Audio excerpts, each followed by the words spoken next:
বাংলাদেশের সবচেয়ে নিপীড়িত, নিষ্পেষিত এবং বেকার এবং সরকারের উন্নয়ন কাজ থেকে বঞ্চিত যদি বলা হয় তাহলে সেটা হচ্ছে সীমান্ত এলাকার মানুষ।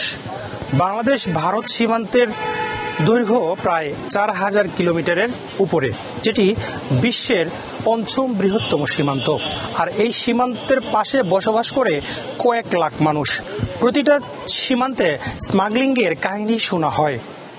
বলা হয় স্মাগলিংয়ে জড়িয়ে যাচ্ছে সীমান্তের মানুষ, কিন্তু সীমান্তের মানুষ কেন অবৈধ চোরাচালান স্মাগলিংয়ে জড়াচ্ছে সেটি নিয়ে কেউ ভাবে না। তবে আবার বর্ডার গার্ড বাংলাদেশ বিজিবি সেটা নিয়ে কিছুটা চিন্তা করেছে।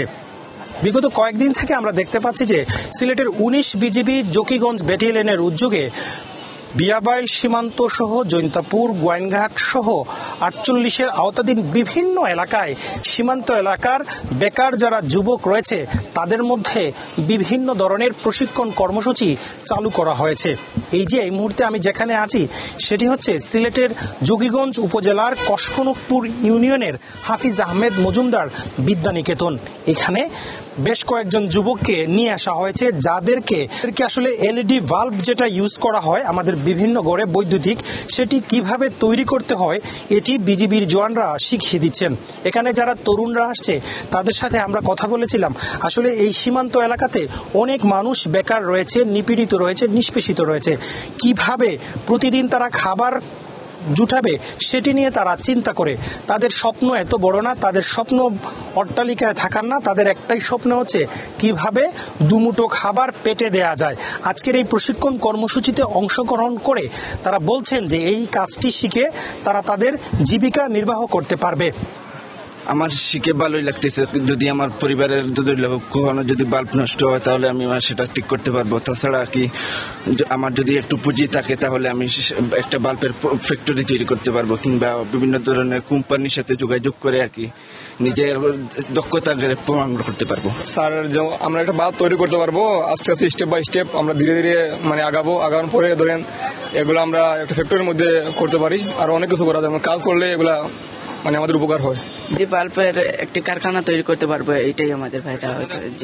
যে কারখানাতে মূলত এলইডি বাল্ব তৈরি করে কিনা বেচা করবো।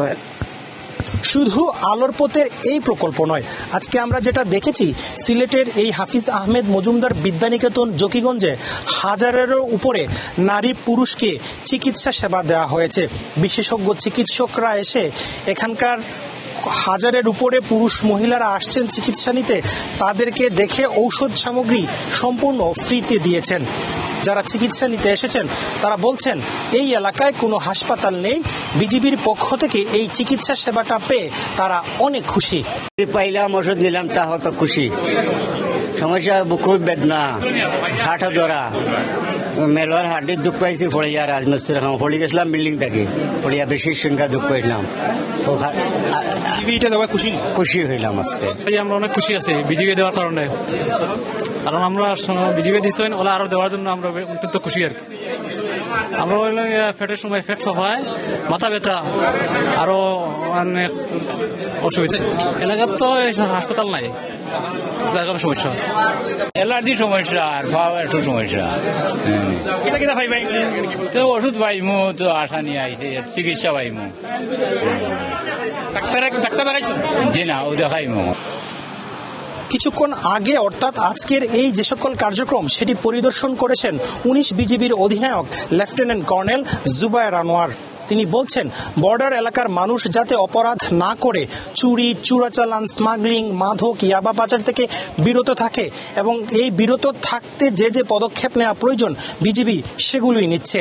সীমান্ত এলাকার যারা বেকার যুবক রয়েছে তাদের কর্মসংস্থান তৈরি করতে বিজিবি কাজ করছে। তো এই ধরনের একটা প্রয়াস আজকে আমরা ব্যতিক্রম ধর্মী প্রয়াস একটা নিয়েছি, যেটা আমরা আলোর পথে মানুষকে কিভাবে নিয়ে আসা যায় সেটা একটি আমরা পরিচয়ক নাম দিয়ে, এবং এইখানে আপনারা যে ধরনের কার্যক্রমগুলো দেখছেন যে মেডিকেল ক্যাম্পেইনে আমরা ডাক্তারদের মাধ্যমে চিকিৎসা প্রদান, ফ্রি চিকিৎসা, এছাড়াও ফ্রি ঔষধ বিতরণ তাদের প্রেসক্রিপশনের উপরে, এবং তার উপরে আমরা এখানে স্থানীয় যারা বেকার এবং বিভিন্ন ধরনের অবৈধ কাজের সাথে সংযুক্ত ছিল তাদেরকে আমরা শনাক্ত করে ফিল্টারিং করে তাদেরকে আমাদের এই অনুষ্ঠানের মাধ্যমে তাদেরকে যাতে স্টেবল করা যায় এবং তাদেরকে তাদের নিজস্ব যে একটা বিকল্প কর্মব্যবস্থা করা যায়, সেই জন্য আমরা একটি বাল্ব তৈরির যে কার্যক্রম আমরা এখানে প্রদর্শন করছি, সেটা অ্যাকচুয়ালি খুব সহজেই, যেটা আমরা স্থানীয় যাদের অল্প পুঁজিতে, আমরা যেটা জানি যে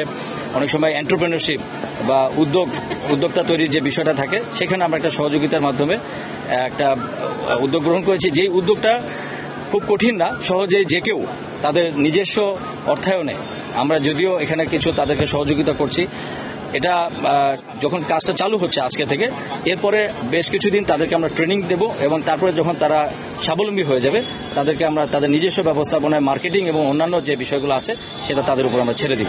বিজেপি তো সামান্য এটুকু করছে, তবে পুরো এই এলাকার মানুষকে শান্তির পথে বা কর্মসংস্থান খুলে দিতে একা বিজেপির পক্ষ থেকে সম্ভব নয়।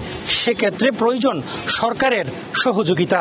সীমান্ত এলাকার মানুষ মনে করছেন, সরকার যদি সীমান্ত এলাকার মানুষের দিকে একটু থাকায়, তাহলে এই সীমান্ত জনপদ হতে পারে দেশের অর্থনীতির অন্যতম হাতিয়ার। হুসাইন আহমেদ সুজাদ, ৭১, জকিগঞ্জ, সিলেট।